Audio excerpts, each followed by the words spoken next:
watching Powerline TV. Stay tuned.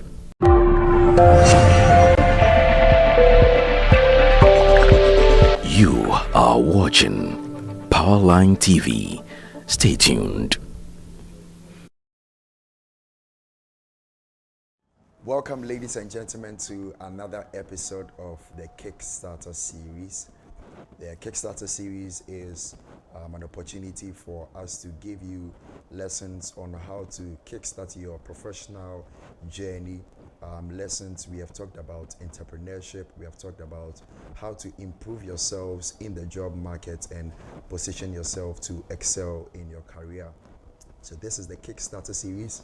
Welcome to another episode, and my name is Onesmus Tete, and I am stepping in from your usual host, Reverend Emmanuel Tsivape, who is celebrating his 10th anniversary. And big shout out to Reverend Emmanuel Tsivape and his wife, and I'm just stepping in for him. Welcome once again.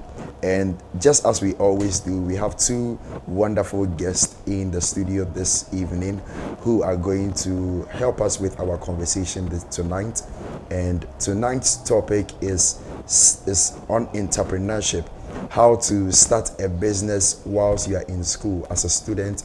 How do you start a business? What do you have to consider before you start a business? What are the things to look out for?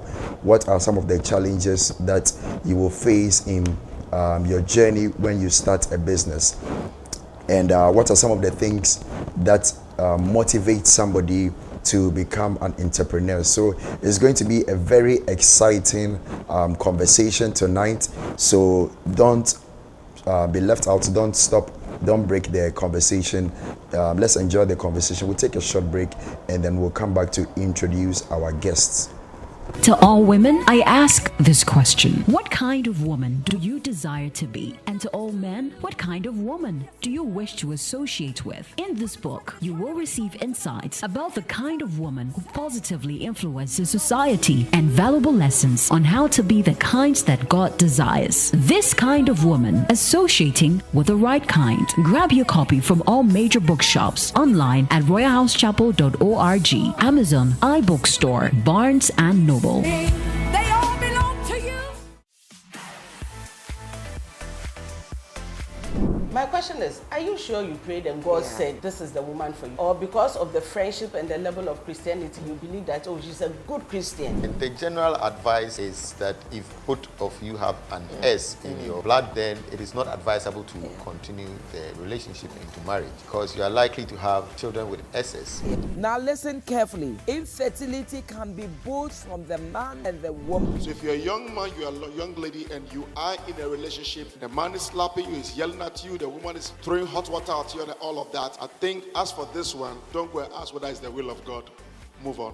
When he came proposing, emotionally I was already ready. We thank God that we have been able to make impact on all of you, our sons and our daughters. Yes, he is very jealous. Yeah. I see. He stopped there, now he's taking over. Oh, he stopped and now he's taking over. Sending messages, Mommy, I love you. And the most effective ways to deal with stress, they are free. Free. God gave it to us for free. Okay. But we don't use them very much. Wow. And what are they? Number one is sleep.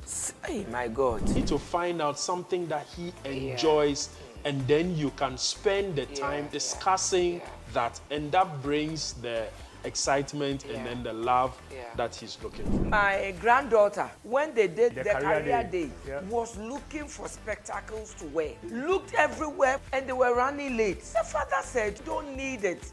Your coat and everything. He said, no, if I don't wear spectacles, I'll look like a nurse.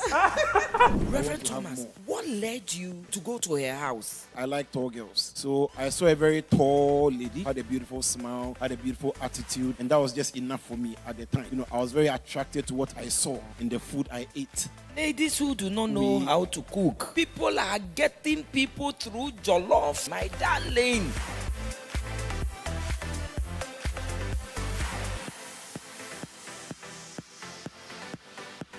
Welcome back from the short break.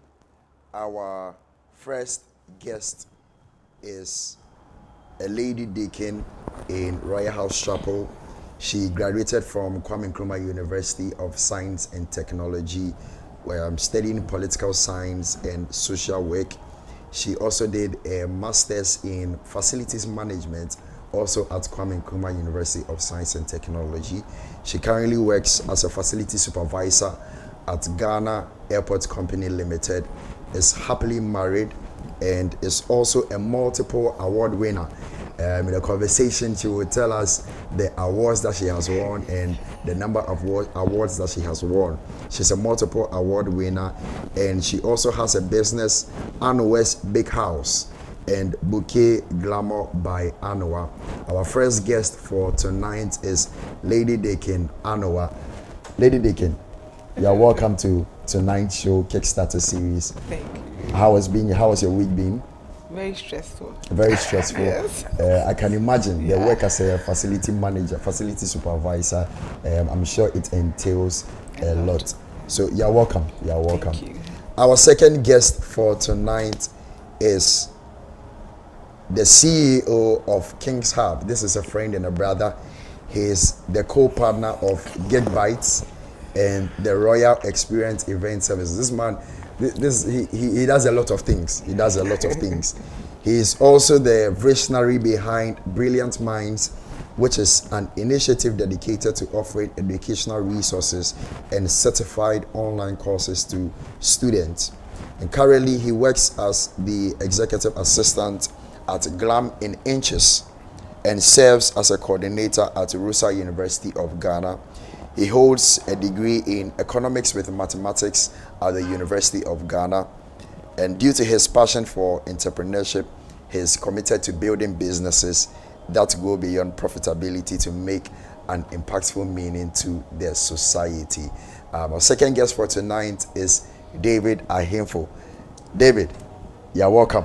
Thank you. How are you feeling tonight? I'm feeling good. You're feeling good. Is this your first time doing a studio discussion? I think my second time. This is your second time? Second time. Oh, okay. So how is the feeling for tonight? I'm hopeful. You're hopeful? For the things I'm going to learn. Especially Wonderful. from my big boss sitting by me. I'm sure it will be an exciting. So starting with Deacon Anwa. So I know you started your business after school, right?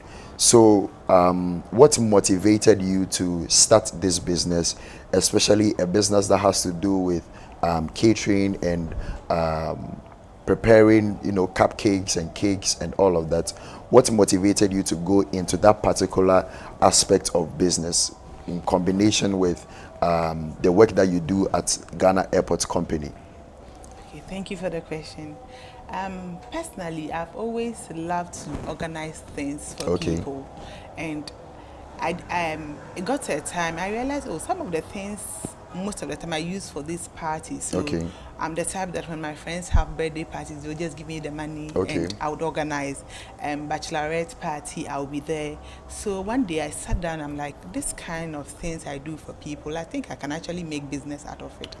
And my job, by God's grace, is also flexible. I have off days, so I decided that instead of sleeping at home on my off days, I will take up a course in any of the things I am comfortable with. So I decided that when I'm organizing birthday parties, I need cake, I need pastries. I can actually learn some of these things and also buy for my own company to do this programs. So I decided to go and learn baking. So that is how come we have Annual Bake House. So how long have you been doing this business for? 3 years. For 3 years now? Yes, oh, that is amazing. So the opportunity just arose because people were just giving you the chance to just do. But how come people were identifying you, your friends, how come they were identifying you as at the time? Because you hadn't started a business. So how were they identifying you to be able to do that? Some way, somehow, I didn't really struggle doing things for people. So I remember when I joined my company, fresh, they were looking for people that would join a committee. After that, I was given a contract staff, and I was picked. So when I joined that team, so we were to plan for people when they're exiting the company, Okay. the party and all that. But I realized most of the responsibility, they'll just push it. Oh, give it to Anua, she can do it. Oh, give it to Okay. Anua. So I would have to organize it, buy this, buy it. And I Okay. was just doing it effortlessly. Like I wasn't struggling. And because of that, when someone is celebrating their birthday too, they would come to me. Yeah. Anua, how much do you think would reach With for this maybe cost, yeah. 50 people, 30 Yeah. people, and I will tell you an amount to bring, and I would organize it. And at the end of the day, everybody is happy, nobody was stressed. Yeah. So I figured there's an opportunity for me in that area. Yeah, take advantage so of I it. just took advantage of that Yeah. hobby of mine. Okay. And now, And then talking, so when you identified that is when you decided to go and Yeah. take a professional course. How long did the course take? 6 months. 6 months. So fortunately for me, Okay. it should have been taking me longer, but I found favor in the sight of my boss. Okay. So after the class, she would just pull me to her bakery and would do this for me and would do that for me. Okay. And she'd be teaching me things that ordinarily she didn't have. Oh, So okay. I got to learn so many things at a very short period of time. Yes. Amazing. So despite the fact that you had a hobby and you had the basic skill, you still had to go to school to add some professional skill to it, just to boost up the skill that you have. So this is a lesson to somebody out Yeah, there. You may it's have the very basic necessary. skill to start something, but as you go along, try and then step up your game. All right, if you have to take certificate course, you can take a certificate course just to sharpen up your skills and put you at the top of the game. I'll come to our brother, King David, popularly known as King David. I know you also started something back in school. With a list of things that you have, which of them did you start in school, and how did you go about it?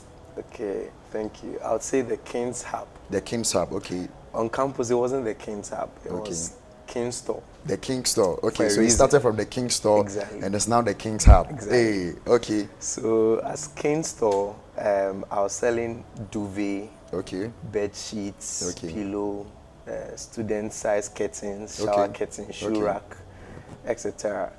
Students needed these things. Yeah. When they go home and they are coming back, they will either spoil their shoe rack or they'll leave their shower duvet at curtain or home. something. Yeah. So they'll need it. And even the freshmen, when they are coming to campus, they need it. So that's an opportunity I cited. And that's what brought So up you the saw store. an opportunity in the need of the students. Yes. And that is where you picked it up Picked from. it up So from. after that, what else did you add on to Okay. the King Store? So aside the opportunity, I think another thing that pushed me to really enter was a necessity.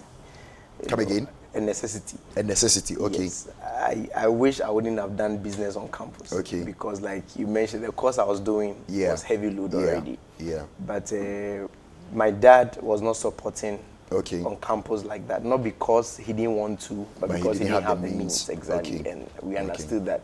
My mom's business was also not very good. Okay. So my sister was like just the only breadwinner, and she was like a shop retail seller. So I needed to start something to cushion myself, especially when preparing for the next academic year. Okay. So the necessity pushed me, and I'm sure there are many people out there in the that are same in my shoes. situation. They Exactly. wish they wouldn't want to do business, but they know they have to. Yeah. You know, so thankfully I saw the opportunity of supplying that, and then.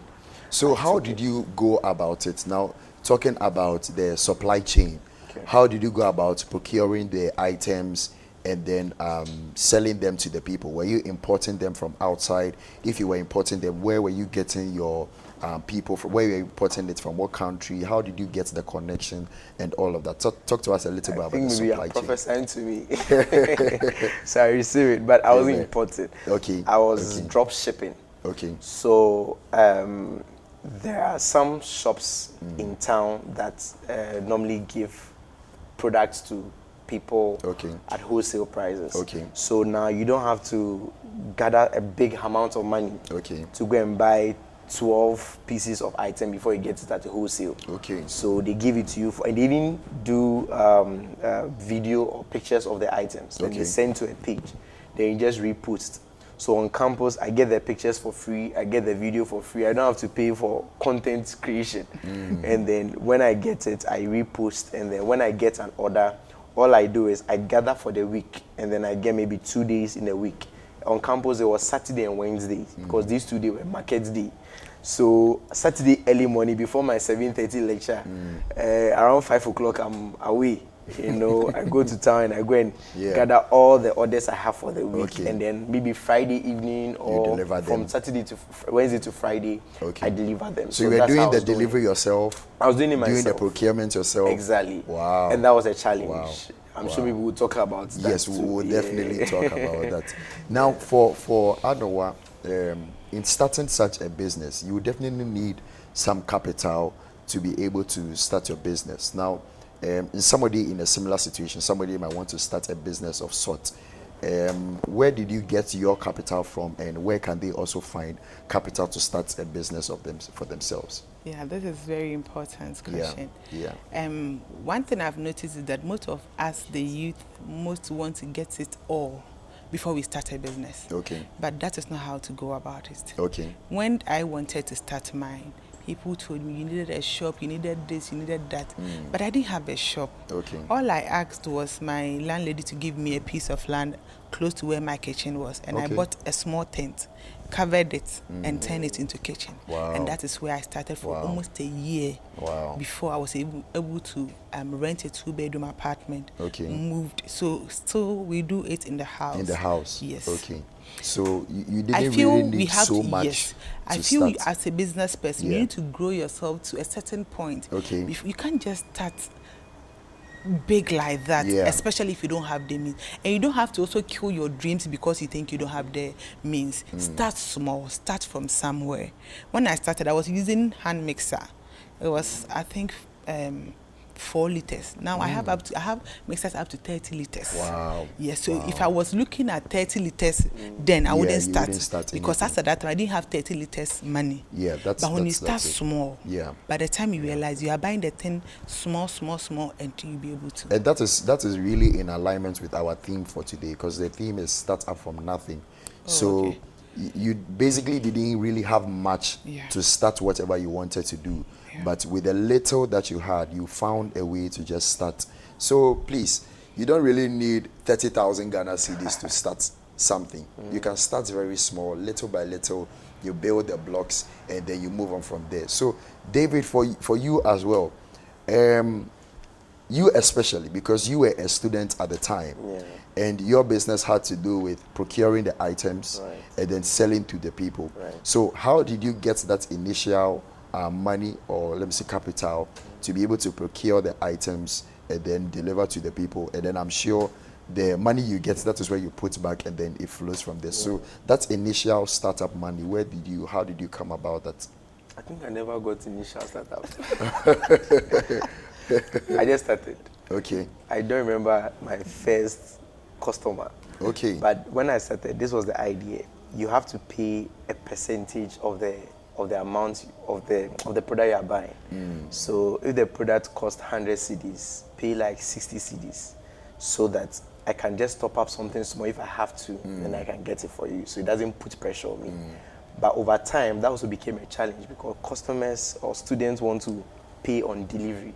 That means you have to just fund everything, and that's why it became a problem. I didn't have the capital base.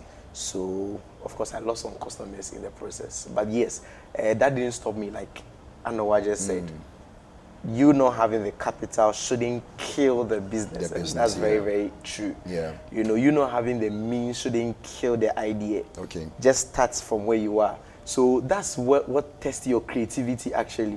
Because you now have to think of what's the alternative. There's always an alternative. So what's the alternative?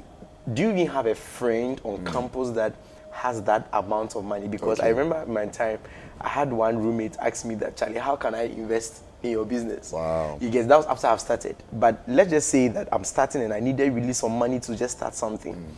I'm sure you would always have a way friend, around somebody who will just give you something small, not giddy, and then even quick loan is even there. It gives you something small. So that small thing will always be there. So it just tests your creativity to just really think wild. And it's a very powerful thing. It shouldn't kill the idea.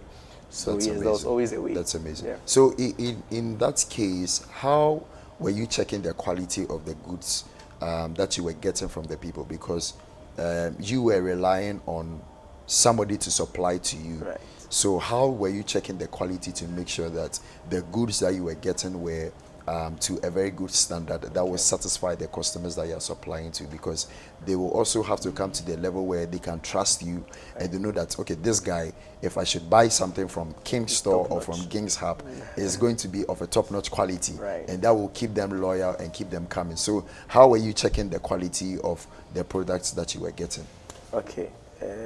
So that was not mainly a problem for me when I was on campus, because on campus I was going to source them myself. So I get to see it, I get to even open it then and see the size and whether to fit the customer's preference. But it's a problem for me now. So King's Store became King's Hub when I realized that I didn't have ready markets for the duvet, the bed sheet and things. Outside campus, people, I'm sure people had their where they buy their bedsheet and stuff from already. So I wasn't getting orders at all. So I was even coming to that. How did you transition from the King's Store to the King's Hub? So while I was doing King's Store as well, I was doing gifts for people. Gift packages. I don't know if Anwar will employ me in future. Nobody thought me. It can be a collaboration. Collaboration. So when it's birthday and Valentine on campus, hey Charlie, the students don't everybody is putting so that was an opportunity. So I was like, okay, let me just buy. When I go there, I just buy maybe diary, I buy a mug, I make somebody customize, and then I put together, and I give to the Mother's Day as well. They buy and then they deliver. So out of that, I saw that I can actually go into classic wears for men. Shoes, because people would just call me like, I want to buy a shoe for their pastor. I want to buy a suit for this person. Not even for themselves, for gifts. But then I just decided to go into just men. So that's where now I changed the King's Store to King's Hub, where I now sell watches, shoes, suits, official wear, ties, and all that. So now back to your question, where customers are like, hey, is the product good? Of good quality. Because now it doesn't come directly to me, unlike campus. So now I have riders that they just go for the item. They understand my language. So once I get an order, I send it to them. They know what they have to do. When they go, they try and check it for me and all that. So what I do to prevent mistakes or low quality products is that once in a while, I go to my suppliers in town. I go and establish contact. I try and appreciate them for the good product they've been sending me so far. So when they say King's Hub is having an order, they know that, oh, it's King's Hub. Give them the good quality. So once in a while, I just go there to go and re-establish relationship and all that. And then I think over the period, that's also a major problem, because I now have to rely on the integrity of the suppliers. Exactly. And if they mess up, then it affects me as well. Exactly. So in case where problem arises and it's like the customer is like, refund me and all that, I find a way around it. Either maybe I'll keep it, I won't refund easily like that. The money is already gone. It's already gone. So invested it somewhere. Exactly. So now find a way to maybe give you a replacement in another time. By that time I've built some money and then I'll be able to serve you. But you raise another very interesting point about maintaining relationships with your suppliers. And that is one key thing. That is something that is not tangible, but it really goes a long way to affect our businesses. Because when you don't maintain a very good relationship, it can really affect how the people can even work with you. But just like you are saying, because you have a good relationship with them, they know that once it is King's Hub, they have to give you something of a good quality. So those of you out there starting the business, make sure that you are maintaining a good relationship with your customers and then also your suppliers and any stakeholder that has to do with your business. Any business that you're doing, any transaction, make sure that you maintain a good relationship with them, because it goes a very long way to affect the dynamics of whatever it is you're doing, whether it's the suppliers, the customers, or even the investors as well. So make sure you maintain a good relationship with them. Now, I want us to talk a little bit about the challenges that you faced when you were starting the business and then when you entered into the business. But we'll take a short break. We want to take the business term of the day by our co-host Hilary Chum, and then we'll come back with more conversation on Kickstarter Series, starting up from nothing with Lady Deacon Anoa and King David Ahemfo.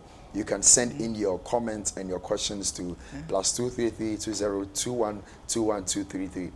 So please stay glued and we'll come back to you. As a startup or business owner, what makes your product stand out amongst the lot? What unique services do you offer that makes you different from others or sets up ahead that makes you recognizable? Good evening, ladies and gentlemen. You are welcome to the Business Term of the Day segment. Today, we are looking at the term unique selling point, also known as unique selling proposition. It is defined as a unique feature or benefit that sets your product, service, or idea apart from others, making it more attractive to customers and their preferred pick. Every business needs to consider and communicate what their business stands for, the value that drives their service delivery, and the impacts they want to make in the target market. How do you want your customers to describe their experience with your product? What features should your unique selling points be focused on? 1. Product quality. Always consider using superior materials or ingredients depending on your business. Have superior craftsmanship and finishing or superior quality packaging. Secondly, price. Pay attention to your selling price. Whether to offer the lowest price guaranteed or premium price for quality impressions, price match with others, offering free delivery, bulk discounts, special offers, or occasional promo. Be consistent and known for it. Thirdly, your style of service. Consider the experience you want your customers to remember from the service you render and how they interact with you. For example, whether there will be customizations, easy return policies, or follow-ups. Finally, you want your customers to know you for your innovation style, trends, or being a first mover. Whatever it decides to be your unique selling point, make sure you are good at it, protect it, and be consistent to be remembered for it. As we wrap up, note also the need to develop a website or web page with info on your business and all its uniqueness. Secondly, create social media accounts and constantly share posts and content about what you offer and how you offer it. Thirdly, create catchy and relevant logos, designs, and slogans to announce your unique selling points to attract potential customers. Happy selling, and hope your unique selling point stands out to bring your product, idea, and business to the next level. This has been the Business Term of the Day segment with me, Hilary Chum. Let's go back to our host to continue with the engagements for today. Welcome back from the Business Term with Hilary Chum. That was an amazing episode. She's always bringing us a very exciting, insightful business term. And we'll continue our conversations with our guests tonight, Lady Deacon Anoa and King David Ihemfo. The conversation has been starting up from nothing, from Powerline TV Studios here in Accra. Now, I want us to talk about the challenges that we face when we are starting a business. Just like you said, you mentioned some of them whilst we were talking. I want you to just highlight some of the challenges you faced and how you were able to overcome them when you started the business, and then as the business progressed, what were some of the challenges and how you were able to overcome them? Okay. So with my part, okay, with the baking business, I think the first challenge I faced was trust. Because cake, most people don't buy cake for themselves. They buy cake to honor someone. Yeah. So sometimes they want to know if the person they are buying from has been practicing for a while, that the person has a name. So sometimes they realize, oh, he just started 1 month ago, they don't want to even patronize you. And the most challenging part were close friends and family. Sometimes the people that you think, oh, must sow into your business or support willingly, those people want it for free. And the day they will come to you, they have the least amount. When they have the least budget, that is when they remember that they have a friend who is a baker. So those things were also a challenge for me, but that didn't break me. And another one too is that when you start, people don't want to pay for the value that your item, they feel, oh, you just started, forgetting that an old baker buy the same flour, the same amount that the new baker also buy.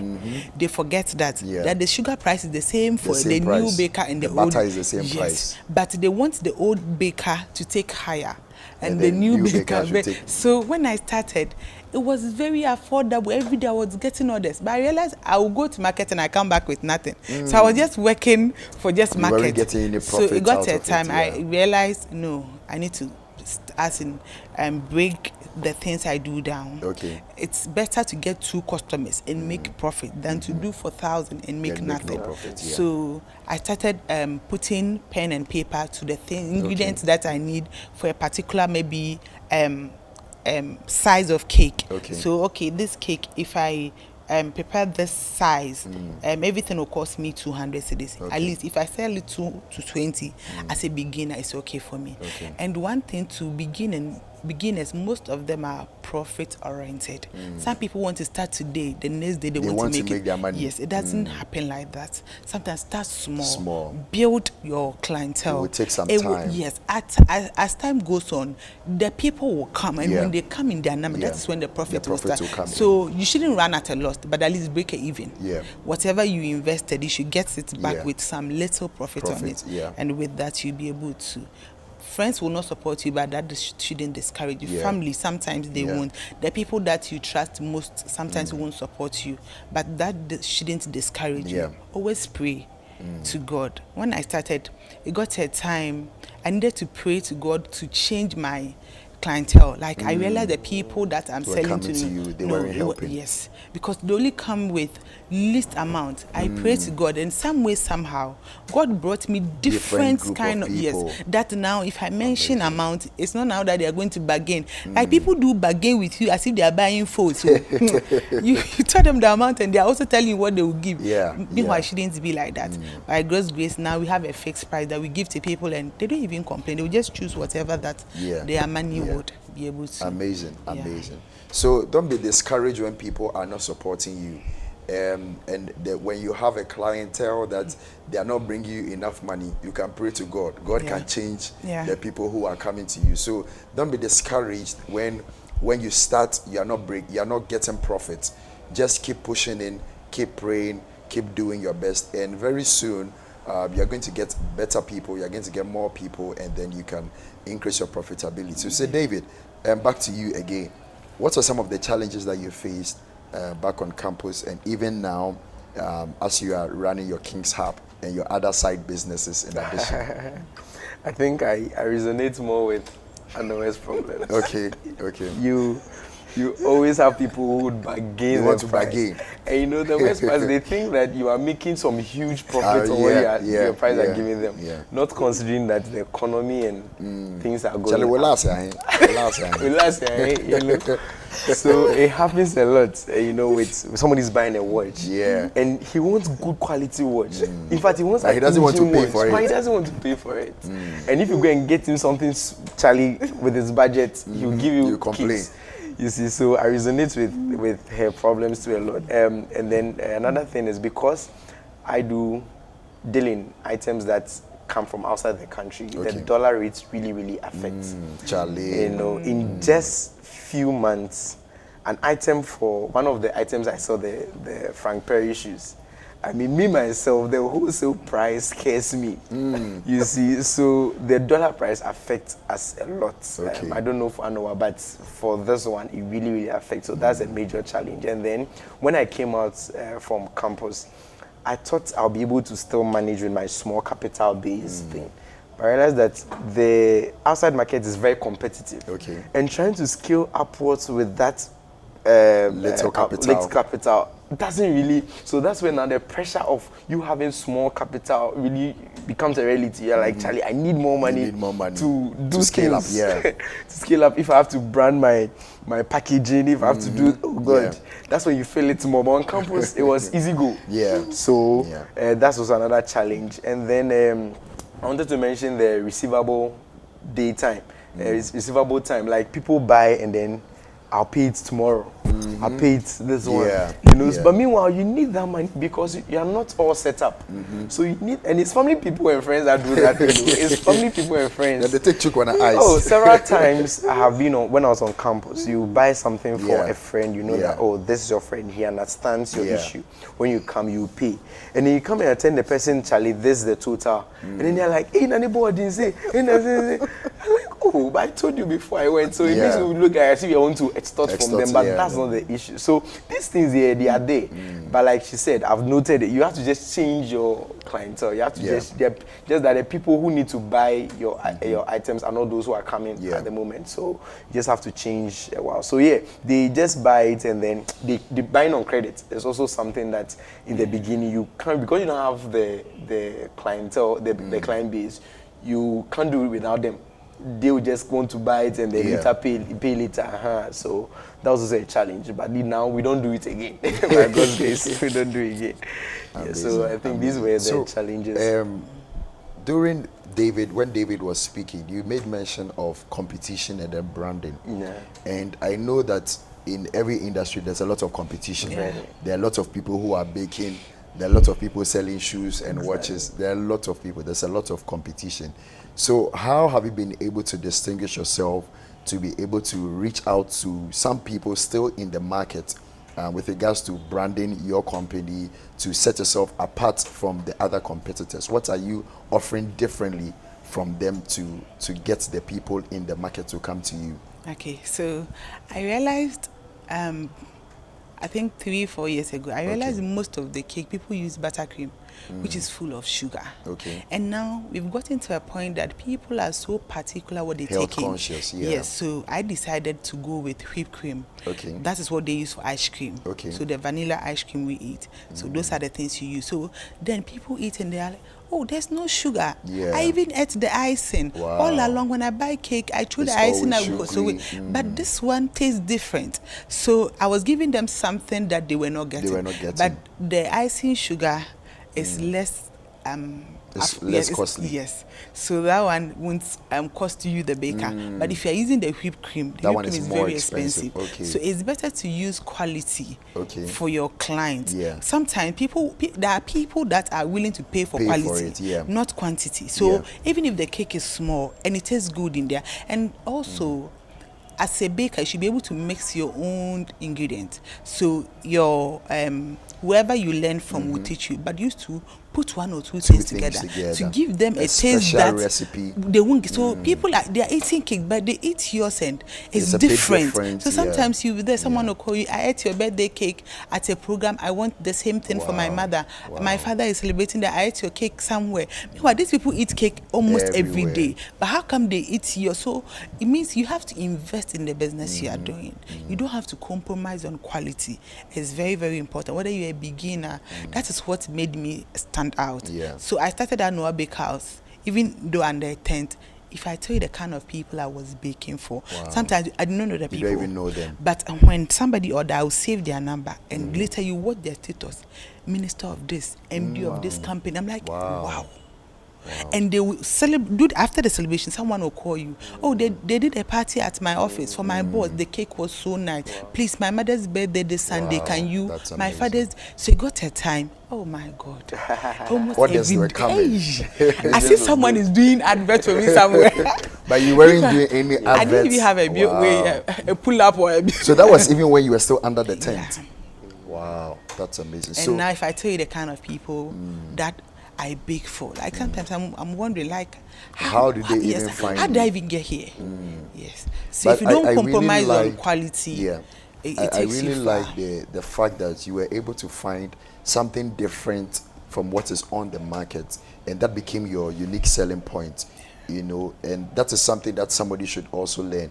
You can, whatever market you want to enter into, you can just look around, see what the other competitors are offering, and see if you can offer something differently that will make you unique, and people will definitely love it. And then you also said that you invested into it to add something special, something unique to your recipe. And lastly, I also realized that sometimes the cake itself there's a lot of sugar. But I realized you can increase certain ingredients and decrease sugar. So it will give you the taste, but there's no sugar.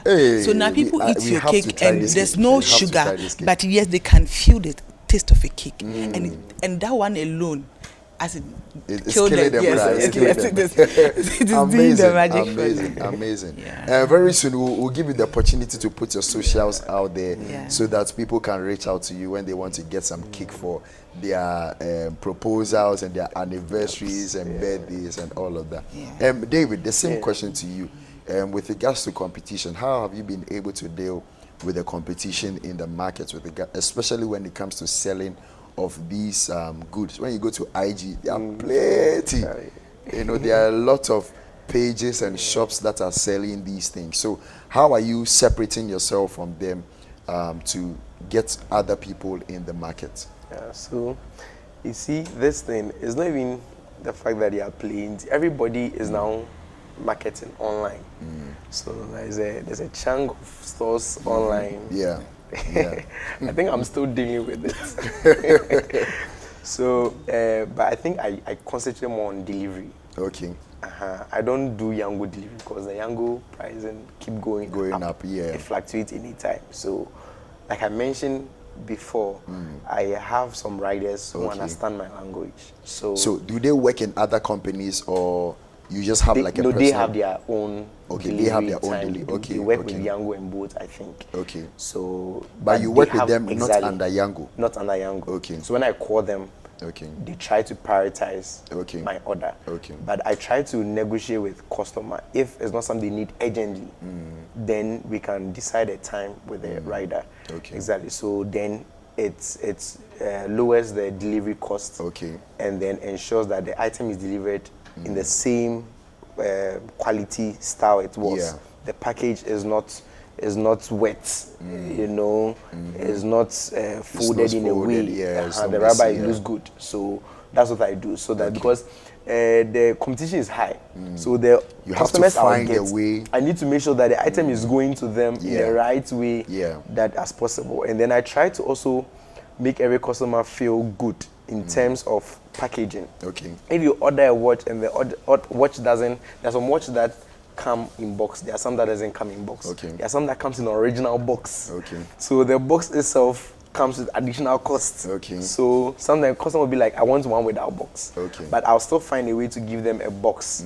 You know, so when they are unboxing it, I mean, make them feel good that I'm having some excitement. Even the shoe itself, even if it doesn't come in a box, I have a lady that she produces boxes herself. So she gets some for me, and then I put the shoes inside and then I deliver. So these are the two main things I try to leverage on to be a bit different. So delivery shouldn't be a problem, and then the packaging should also be good. Amazing. So you are more focusing on trying to reduce the cost for the customer, and then also reduce the waiting time for the experience delivery as well. And so this is amazing. These are very different opinions and ideas on how you can beat the market and beat the competition. So, ladies and gentlemen, just like David said earlier, you have to be creative. you have to think about how you can beat the competition. If it is reducing the cost for the customer, if it is reducing the waiting time, if it is trying to find something different from what is on the market, just find a way, and then you can add that to whatever thing you are doing. I want to use this opportunity for you to market whatever it is that you are doing. If you have your socials, I think you can put your socials out there as well. Anoa Big House, and then the Bouquet Glamour by Anoa. So you can talk a little bit, and so then you can. I'm on Instagram, Facebook, TikTok, all Anoa Big House and Bouquet Glamour by Anoa. You can reach us on 0245 82 1919 or 050 1365 278. We do wedding cake, pastries, birthday cake, anything cake. Just call Anoa Big House and just know that even with little notice, will still deliver. And then what of the bouquet glamour as well? Bouquet glamour. If you are getting married and you need a bouquet, come on now. If you are going to propose to your wife to be and you need a bouquet, if you are going to surprise your in-laws at the airport, your friends are coming down, you need to surprise them at the airport. Bouquet Glamour is there for you. We'll do something very beautiful for you at affordable price. Is it also on IG and Facebook? Yes, please. Okay, so Bouquet Glamour on IG. Those of you who want to propose, and this is your time. Go to Bouquet Glamour, get a very nice flower, very nice. And what kind of flowers do you have, by the way? Okay, so now because I just added the Bouquet Glamour okay, so you just started. So I'm dealing with the natural one. Okay. Yeah. The artificial ones. Okay. But because I'm trying to please another now. Relax. So I'm dealing now in the artificial one. But because I don't have the farm, I'm dealing with. I'm also in communication with a certain group for people that have the farm. Okay. So yes, but look as if those ones are very expensive. I'm still looking for people that will give me at affordable because prices. As a beginner, I can't be having 100,000 cedis flower. I need people that will give me reasonable price. Okay. So very soon I'll be adding the natural ones. Yes, to it. Amazing. Okay, thank you so much, David Ahimfo. So where can we find King's Hub, Gig Bites, and all the others that you have? Okay, thank you. So King's Hub, I'm only on Instagram for now. So Instagram is King's Hub, KHINGS_hub, HUB. And then you can reach me on 055-6577-858 on both WhatsApp and call. And then Gig Bites, we are also on Instagram, we are on TikTok, we're on Snapchat, or Gig Bites _. So Gig Bites, GIGBITES, then _ on all these social handles. Then talking of the brilliant minds, we are not on Instagram or social media yet. You can just reach out to us by call 02635984474. So with that one, if you have a need for a teacher, right, from SHS through to master level, and you need somebody to take you through a particular course, Brilliant Minds is your go-to. You want somebody to help you go through your CV, your business proposals, etc. is your go-to. We also offer short courses, IT courses, and then content creation courses. So Brilliant Minds is your go-to. And then the Royal Experience Event Service. This is the future. So we've registered the business. Okay. It's a partnership group. It's a partner group. We are hoping to launch it by mid-December. We started talks on it not too long, so watch out for us. We're on social media, although the Royal Event Services. So I'm sure we'll very soon talk to Anoa to help us with some of with ice cream cake. Exactly. So that's for the Royal Event Service. And then Cocoa Haven. Okay. So Cocoa Haven is something I've not just talked about. I told you he does a lot of things. I told you. Cocoa Haven started also as a result of opportunity. So Royalhouse Chapel, we have this yearly fasting and prayers, 21 days, week of the altar. Very powerful time. Around that time, we don't eat much. So myself and a friend, we decided to sell coconuts. And it went well the first year. Just that it was so much stress. You know, at that time I was doing my national service and all that. And then we have to come and cut it. We're selling ourselves. But then now we want to produce some coconut water from it. Coconut juice, right, and then chips from it, which we are still in the process. So watch out for. But we're on social media, Cocoa Haven, COCOHAVEN, Cocoa Haven on Instagram and on Facebook. So yeah, that's for that for now. Amazing. They are doing amazing things. So you can send in your comments to +233 200515253. +233 200515253, and we shall take your questions and comments and we shall interact. So I want us to continue the conversation now. I know you are a multiple award winner. They came Anoa with Anoa's Big House. What are some of the awards that you have won so far? I've been seeing that almost every 2 months there is an award that you are winning.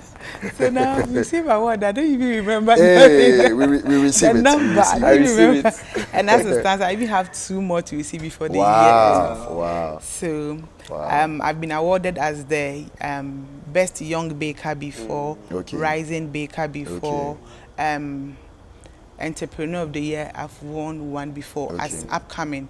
So these people look for young people who are doing so well. They just started not long, but they are doing so well. So I've been awarded on that before. I've been also awarded as the best wedding baker also before. Wow. Yes, I do nice wedding cakes. Just amazing. Very nice wedding. As for wedding cakes, top notch. Like, I always come up with like the best ones. Nice designs. So amazing. So in all of this, how have you been able to maintain your growth over the years? It's been 3 years of the Anowes Bakehouse. How have you been able to maintain the growth, making sure that you are growing year by year to be able to get all these awards that are coming in? So Apostle John always says something that it's only the losing formula you change, but winning formula you don't change. So you are giving people something that they need. Some people, when the going gets tough, they start compromising. So especially now that we are in an era that the dollar keep rising, prices of ingredients also keep rising. So if you don't take care, you might compromise, because when you go to the market, there's always a substitute of something. So if you are buying maybe margarine for 50 cedis, now it is 100 cedis. You would have another one that is 40 cedis. It's 40, wow. Yes. So if you don't take care, you compromise. Go for the cheaper but one. People are coming to me even at the comfort of my house almost every day because of a particular taste I'm giving them, and that must not change. Yes. So Anua Bakehouse, day, night, evening, the taste is still the same. So because I'm not compromising on quality, people keep coming. Yes, and that is also helping. And consistency. People, when they start the business, they are not consistent. Today you call them, I'm not available. Tomorrow I'm not available. Today you ordered at the wrong time. You should have been. No, if you keep giving such excuses, people will not take you serious. But with Annual Bakehouse, unless the call doesn't come true, I have a logo that me, once you enter my DM, the money is mine. So once the call comes true, the money they are collecting. Yes. So regardless of the time you call me, I won't say, oh, you called at order, so I won't deliver to you. No, I will deliver to you. And that is what has helped me. Sometimes people will disappoint people. So especially maybe you want to honor your mother or your father and you are disappointed. So you come to me, and with the short notice that you gave me, I'm able to deliver. You go and eat and it's okay for you. Now I become your customer automatically. Meanwhile, initially you had a customer that maybe a family baker that the person has been baking, but just because the person failed you once and you came to me and I delivered and you liked my taste, now I have won you. So sometimes even coming through for people who are stressed and who are giving those last minute order, those people can even bring you such orders, multiple orders that you have no idea. I see. Yeah. And then for David as well, how are you growing and expanding? It looks like you keep expanding almost every time. It's like there's always something new from the King Davis hub of companies. How are you expanding and growing with the increasing cost of doing business and all of that, even at this young age? Okay, so thank you. I at some point I had a fear that there was this philosophy, or there's this school of thoughts that says that you need to build one before you go to the other, and it's good. I mean, I want, but my view is unpopular regarding to that, because I feel like it depends on you. So long as your strength, your time, your resource can accommodate it, don't say no to an opportunity. So me, unless I don't see the opportunity, and unless I don't think I can do it, I would say yes to it and embrace it, even if it has to cost me a little bit more sacrifice. So that's why I keep adding on. And so far as one business is not conflicting with the other one, and I can still, that's why Tsivape is solely mine. But all the other ones, they are partnerships. Exactly. So Gigbite, it has to do with snack. It's a snack business, natural juices and then pastry. I don't bake. Okay, I know a Bix. Yeah. I don't do juices, you Yeah. understand? But I have the partners, I have people who concentrate on that. Okay. So we are in, even though I am the brain behind it, but I have people that are working on. So that's how it works for me. How I'm still scaling up. Please hold on. Yeah. So, ladies and gentlemen, if you want to do a party, we have everything that you need. Yeah. If you want cake, go to Ano's Big House. If you want snacks, go to Tsivape. Your party is sorted. All you need to get is music, and then you are good to go. So everything is sorted here. Anything that you want to do, a wedding, you want to do an anniversary, 10th anniversary, 20, anything you want to do. Ano's Big House is there for you. Gigbite is also there for you. So please, David, you can go. Yes, thank you. So how I'm scaling upwards has to do with the product King's Hub. People respect quality. Okay. Even though they're not willing to pay for the quality, I always believe that with time I'll get the right people. Yeah. I have few and they keep growing. So like Anoa, I'll get the customer base that will purchase the right amount of money, right? Yep. So I try to give them quality at all time. I think I've had very rare cases of people returning good because it wasn't good. You get it? And that is a blessing for me. I don't hammer on publicity more because I don't have enough time. But the people I have and the small marketing I do, because I don't have the plan yet to upskill very big because I'm a corporate worker. I'm doing 9 to 5 every day. I don't have shift time. Unlike Anoa that That's has a bit some, flexible. So I'm even sometimes careful when I'm doing too much yeah. advertisement. I intentionally sometimes a whole week I won't advertise because I want to reduce it small exactly. So for quality, I try to keep it up and I try to learn more because my customer base now, they don't have the money. My friends, they don't have that amount of money to buy that, but I try to give them something that will help them and all that. So yeah, that's what's helping me now. Amazing. Yeah. It looks like you really rely a lot on relationships. With your partnerships. I and leverage on that a lot. Yeah. It's good. It's good to have, just like we said at the very beginning, where you have the good relationships, it gives an opportunity to do so much more. Just like you're saying, growing and expanding into the other businesses because of relationship and partnerships. Okay. And another thing that we can take out is the God factor. The God factor. Just like you said at the beginning, you said that it got to a time when you realized that the people that were coming to you, Charlie, they weren't helping How you did grow. I get here? Yeah, so you had to tell God to reshuffle. He had to reshuffle your customers for you. So I wanted to talk a little bit about how God has played a part in your business and how has He helped you to scale your business up and then grow your business from where you started.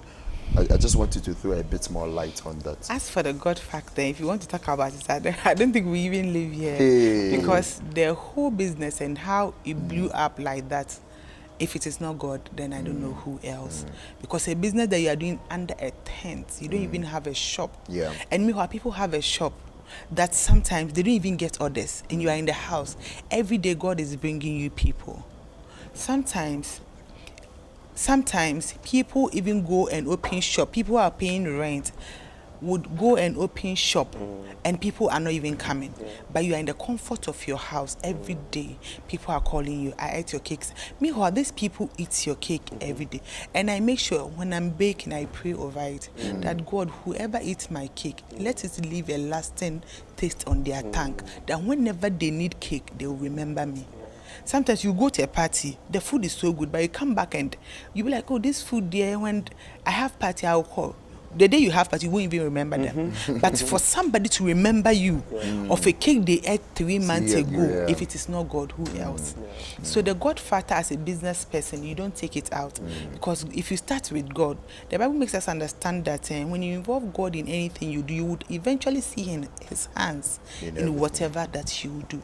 But some people think that, oh, as for God, they are things that you have to go to him with, and there are certain things that this one there is. You can figure it out. You can actually even pray to God. There are some people that when you even buy from, you don't make sales. You don't even see your money. So you even ask God to even direct you as to right people customers. even buy your ingredients from. Yes. And it helps. Yeah. And also pray to God for favor from men. Sometimes God won't come from heaven to come and do certain. He will use men. So if you pray for favor for men, sometimes people are even doing better than you. But some way, somehow, whenever they have a need, they come to you and they would buy from. Because sometimes, if I look at the people that I sell to, I feel if it is not grace of God over my life, I don't think I'm even qualified to even beg for certain people. Like Apostle Genoa, recently had an order. Apostle Genoa ordered for me. I'm like, whoa! Like to get Apostle Genoa as your customer, like, oh, I have rich. Yes, Amazing. and also, I would use this opportunity to say thank you to Mama Rita and Apostle Jen. They've really helped me in this business. I remember when I started this business, I wanted to sow into 5 women their life. And Mama Rita was the first person, and she made me kneel down and she prayed a certain prayer for me, and I see it manifesting. I remember one time I went to Apostle Jen to sow a seed for my business, and he prayed a certain prayer for me, and it is working. So sometimes when you have men of God in your house, honor them. Let them speak into your business. Sometimes people open business, they don't even go and sow any seed to their men of God to even pray for them. These are representative of God on earth for us, and God speaks through them. So whenever they say things, it's like God is telling you something. So I believe my association with Royalhouse alone has even brought me this far. And to all that I'm doing and all the awards that I'm receiving, sometimes you feel people are even doing better than you. So how come recently there's this award that I'm going to receive, all African countries, and I've been selected. And guess what? The one who selected me is not a Ghanaian. Nigerian selected me. And the organizers were like, this woman that's recommended you, it's not even a Ghanaian. The woman I have not met before. Went on my page and recommended me. Amazing. Yes. So sometimes when you pray for favor of God upon your life, sometimes there are certain blessings that you don't deserve, but God makes them available to you. I'm receiving award almost every day. And it's not like I'm applying to this award. They will come to my DM. That we can see that you are doing amazing job. We want to award you. Some of this award doesn't even come with voting. Some are free. Some all you have to just pay for reservation of your table, what you eat, and that's all. And you receive that award. Meanwhile, maybe people have done this business for 20 years. They haven't been awarded before. So the God factor in business, you cannot omit it. Amazing. David, I just want you to talk from the perspective of a ROSA coordinator. For those of you who don't know, he's also coordinating one of our Royalhouse Chapel Students and Associates, which is our campus extension of Royalhouse Chapel on the university campuses, and he's one of the coordinators at the University of Ghana. So I just want you to talk from the perspective of a coordinator. How has your work as a coordinator or your service as a coordinator, I know you were also a president at one point in time, how has that shaped your life going into entrepreneurship after school and even on campus as well? How did that influence you in the work that you were doing? Okay, thank you. The God factor is always good. I know I said a lot, and I've really heard a lot. But being around people is good because you can always leverage on people. People are the first hand. The first place to start your advertisement. They will talk about your business to other people. So being a president on campus ROSA all the way to coordinator work has put me around people who hear about my business or get to know about my business, and then they either order for me or they talk to people about me. So that's the first advantage from that side. And then as well, being in the helm of leadership also gives me some skills. I mean, on campus, you are always solving a problem. You are always gathering people. You are always giving instruction. In fact, you give the instruction, you have to correct the instruction you give again. You have to go and reiterate the instruction you give again. So it's been a cycle. And this translates perfectly into the business space. Okay. Because you are are always also working communicating, with people. exactly, communicating with people, coordinating with partners, communicating with even customers. You know, so you have to give clear instructions, on clear what to information do. to the rider. Be sure that what you are saying, you're not also conflicting understands yourself. what you're saying. Exactly. So it helps that way. And then as well, being a church leader also ensures that you work within Christian values. Amazing. So you don't become a bully business entrepreneur.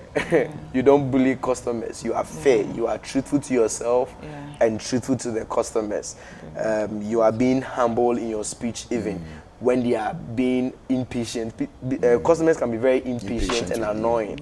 You know, I'm sure I know I would can testify. agree to that way more than me, because when it comes to food, you know, customers are very impatient in that line. But of course, in every business, customers can be very impatient. So being in leadership in the church, presidency to coordinate, it helps me. It puts me in some shape that, hey, above all, you still have to answer to a higher God, you know, and all that. And sometimes the customer you're dealing with is also even in church. So you just have to make sure they are being truthful about what you are doing. So it helps me. And all these people buy from you like, hey, your customer service is good. Hey, you are very humble. You're a nice person. You smile a lot. That one is a personal trait, but you know, you're like, oh, you are very humble. You are very truthful. Thank you for being honest. You know, comments like this helps you because they are confidence to recommend you to someone else. So I think it helps me. It has helped it you. helps me. It has helped you. Amazing. So please. And then let me just add, I think in that line as well, I also get to even help people in the Rosa community that want to start business. In Rosa UG, what we do is we have something we call Business Friday. In fact, I started it by God's grace. That's like 3 years ago. So what we do is that on Fridays, I got all the students on campus that are into business and are in the church. And then we have a page. So you put your flyer on the page and then we rotate it. And then we advertise for you, because the church is also a place we can advertise from. And then when we have major programs like Me to Worship, Graph for Keeps, etc., crusades, we just select a few people and then we just advertise for them. So ministry and then entrepreneurship is altogether a good curve for me. Has been a very good curve for me. Amazing. This has been a very interesting conversation, and I'm sure you are learning something wherever you are. You are taking down some notes. This is Kickstarter Series, starting up from nothing with Lady Deacon Anoa and King David the Ahimfo. Now, I want us to take some closing remarks before we wrap up this episode. Now, I just want you to touch on a few do's and don'ts for an entrepreneur. I think David has mentioned on some of them, how you must make sure that you still keep holding on to your values. But in your opinion, what are some of the do's and don'ts for a young person who wants to start a business in whatever capacity that they are in? Okay, so if you're a young person and you're watching me and you have a business idea that you think you must proceed, please don't wait till you have it all. The little you have, start and pray to God that He should help you. One or the other, when you start, sometimes when you don't start, help will not even come. Sometimes when you start, that is when help would start coming in. So don't wait till you have it all. Start small and God will help you. And also the don't that I would also want to touch on is people that are starting business shouldn't be too business oriented and profit oriented. Yes. Start small. If you are buying the item and it's maybe 50 cedis, adding 5 cedis to it helps than adding 50 cedis to it. Some people, they want to break even on everything. No, it doesn't happen that way. At the moment you start small, you start building your clientele. Little by little. A time will come. When I started, I was doing 100 cedis, 80 cedis cake, but now the list of my cake is 250. Come on now. Up to even 10,000 to 20,000 orders. Meanwhile, I didn't start like that, so you have to start small. Some people want profit. They just want to, yes. yeah. When somebody buys from me and it's too expensive, when they get it cheaper somewhere, they would go and buy. It's better to put little on and sell a lot than to put huge amount that the whole month you sell like. You will two. not be able to get back from it. So don't be too profit oriented. Start small. Thank you. So start small. Don't be too profit oriented, and then start with God. Okay, King David. Yeah. Your do's and don'ts for an entrepreneur. Yes. So as a student entrepreneur, the first thing is you have to be very time conscious because you realize that as soon as you start a business, you are not a normal student anymore. You are studying a course. Probably your course is very difficult, time engaging, and you're adding on a business. So you have to respect the time. You get it, and then also you have to cut on superfluous spending. You can't spend like you already do because remember your capital base is even small. So that means you are doing plowback on your profit. The small profit you are getting, you are spending some and then you are plowing back. I'm saying it like I used to do, but I didn't used to do. I knew that I have to plow back, but actually the money was not enough. You know, but that is something you have to try and do if you are starting the business. And then you also have to be ready to receive pressure. Pressure would always mount on you. It will almost seem like you have no free time. And that is it. You have to be ready to receive the pressure and then be ready to make sacrifices. The time is small, so you also always have to prioritize your activities. I think I've said all together. I added the don'ts and the do's and the don'ts together. So yes. So that's what I have to say. Yeah. Okay. Yeah. And then appreciate also that it takes time to be well. Yeah. It takes even more time to do well. So appreciate the process of time. It will take time to do well. You understand? Exactly. And then, Thank you so much. This has been a very interesting conversation. I just want you to give your closing remarks to somebody watching out there, just to encourage a young entrepreneur who is also trying something new to make themselves stand on their own, just like you are winning multiple awards. Just say something to encourage somebody out there. Okay, so if you are a young entrepreneur and you are watching me, all I want you to know is that don't lose hope. Sometimes the beginning is very rough. There are days you can post the whole week, nobody will even mind you. Nobody will ask you whether whatever you are posting, what you are selling. But do not let that discourage you. If it is not succeeded, go on, do it. One day, it will pick. If it doesn't work for you now, doesn't mean it will never work. Maybe the timing is not right. And sometimes too, when you try something for a very long time and it's not working, try something else too and see. Maybe whatever that you are doing is not what you are supposed to do. And always pray to God about whatever you want to do. Sometimes God talks to us. That's how he said he created us in his own image. It means that there's an element of God in every one of us that if you follow it, there are some people that would hear from God, some don't hear, but you have your instincts. Sometimes God is speaking to you. So there are certain things that sometimes it would drop your mind. Yes, or sometimes you even see somebody do, and you would just watch and you feel like, no, I can do. Give it a try and see. Amazing. King David, your closing remarks. Yes. So, your students out there watching me, there's a reason why you are getting that idea. I mean, so far as you are seeing it as a vision in you, it means that you can do it. Your mind has already traveled there, and it's possible. You just have to travel your whole being there. So start it now. Start it early. The challenges will never go away. Even when you get that capital you are looking for, challenges will still be there. You will identify new challenges along the line. So don't let the little challenge you have as a student, less capital base, you don't have clients, you don't have a long contact list, etc., and all that stop you. Just start it, and then with God, you will get better with time. And like Anwar said a lot, be praying more, trust in your spiritual leaders as well, and then don't do anything now as a campus entrepreneur, a student entrepreneur, without consulting, without seeking advice, without seeking knowledge, because now you are a newbie to the business world. So just talk to somebody about it. There's always somebody in line of your business you want to do. So just talk to somebody. There are a lot of people that have regrets and they're like, minimanka, if I knew. It's always on something they didn't know that made them make a mistake. So it doesn't have, your first business doesn't have to go wrong. It can go right. So just make the right inquiry, the market research, and then enter big with all your heart. And God is with you. Remember, God is with you. Once you are seeing it, God is with you. And just start. And God will honor whatever you are seeing. Yeah. Amazing. Thank you so much, Lady King Anoa and King David Ahimfo. This has been a very exciting conversation from the Anoa Big House and then the King David's Hub of Companies. I really enjoyed this conversation. Thank you so much for making time to be with us tonight for the Kickstarter series.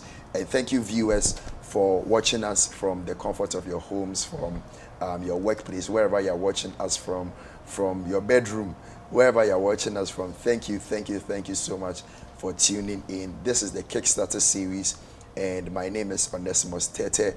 We'll see you another time next month with another exciting episode, and make sure that you don't miss out. Make sure that you take the lessons from this conversation and you apply them to your businesses, and you apply them to whatever startup you are trying to put together. And we know that God is with you as you are starting, and even though your beginning may be little, the end shall be greater. Thank you so much for tuning in with us. We see you another time. God richly bless you and enjoy your evening. How to catch God's attention. In a crowd of hundreds, blind Bartimaeus was singularly successful in catching the attention of Jesus. Similarly, there are many today seeking, just like blind Bartimaeus, to encounter Jesus but would fail. This book, How to Catch God's Attention, will unravel the mystery of the 5 key principles of prayer, covenant, faith, worship, and sacrifice that Bartimaeus applied for success. Rush for your copies now, and your life will never be the same. Order online on iBookstore, Amazon, Kindle, Barnes & Noble, or visit any major bookstore near you. And we're standing here. The hands of Zerubbabel have laid the foundation of this house.